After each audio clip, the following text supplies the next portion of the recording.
अस्सलाम वालेकुम। मैं आपका टीचर खुर्रम शहज़ाद। आप सबका वेलकम है आपके अपने YouTube channel online computer tutor में। आज हम फ़ोटोशॉप में तीन तरह के टूल्स आज हम फ़ोटोशॉप में blur tool, sharpness tool and smudge tool को समझेंगे। बड़े ही ज़बरदस्त टूल हैं, तीनों कमाल के टूल हैं। तो इन तीनों टूल्स को समझने के लिए आपको इस वीडियो को आखिर तक देखना होगा। तो चलें स्टार्ट करते हैं आज की क्लास। देखिए, बिलर टूल सबसे पहले समझेंगे। बिलर टूल के नाम से ही आपको पता चल रहा है कि किसी चीज़ को बिलर करना है। जैसा कि आजकल ट्रेंड चला हुआ है कि इमेज के पीछे जो हमारा बैकग्राउंड है उसे हम बिलर कर दें। डीएसएलआर कैमरा में जो नए डीएसएलआर कैमरास आ रहे हैं उसमें ऑप्शंस होता है हमारे पास, लेकिन अगर हमारे पास ये ऑप्शन नहीं है तो आप इसको फ़ोटोशॉप पे कर सकते हैं। तो सिंपल आपने बिलर टूल को सिलेक्ट कर लेना है। बिलर टूल सेलेक्ट करने के बाद यहाँ से स्ट्रेंथ जो है वो 100% कर देनी है और यहाँ से आपके एक नॉर्मल ब्रश आप सेलेक्ट कर लें और उसके बाद इसका साइज़ जो है वो आप square bracket open and close से इंक्रीज़ और डिक्रीज़ कर लें या डायरेक्ट आप यहाँ से कर लें। और इसके बाद अब यहाँ से आप इसके बैकग्राउंड को बिलर करना स्टार्ट कर दें। तो ये देखें, ये हमने इसके बैकग्राउंड को बिलर कर दिया।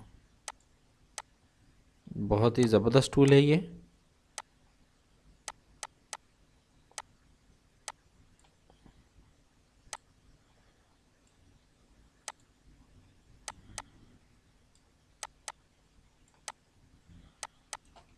ठीक है, तो इस तरह से आप किसी भी बैकग्राउंड को बिलर कर सकते हैं।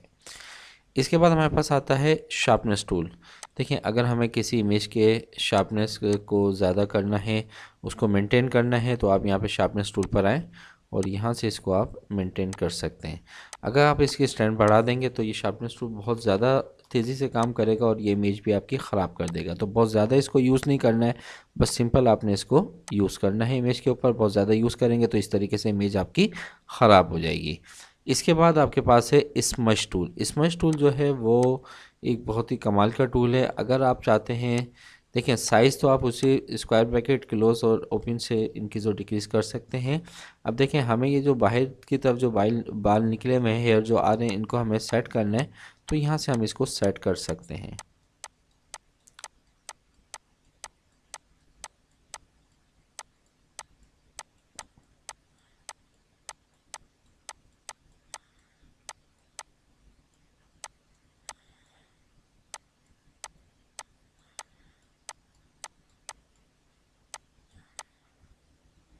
ठीक है, इसी तरह अगर आप किसी उसकी अगर आप इमेज की जो आइज़ हैं उसको अगर आप थोड़ा बंद करना चाहते हैं तो आप वो भी बंद कर सकते हैं। खोलना चाहते हैं तो आप इसको खोल भी सकते हैं।